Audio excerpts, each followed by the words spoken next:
Well, guys, it's been, let's see, 8 years that I've had this.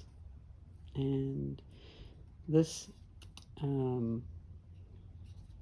Kataba, I believe. Yeah, Kataba.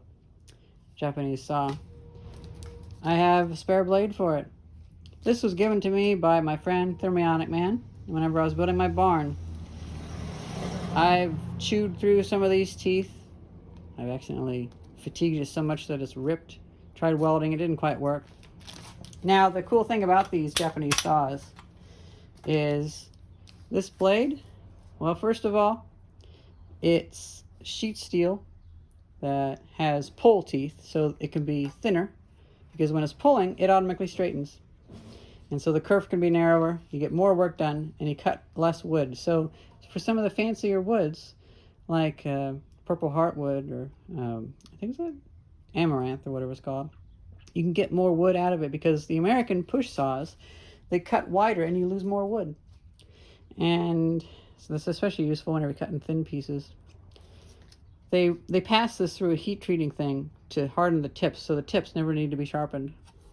Well, I'd say it's a pretty good amount of time for that. You really should be swapping these blades out a lot sooner than that. But it ended up being my main carpentry blade for rough carpentry. So this is a 250 millimeter, made in Japan, and it is a Z-saw blade.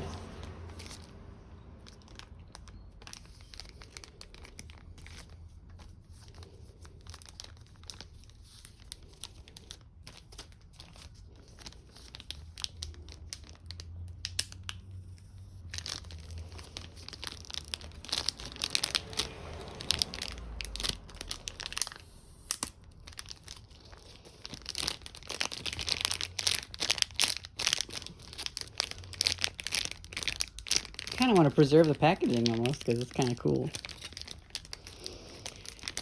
I'm a loser, I know, but I like Japanese things. Okay, fine, I'll just tear out the bottom.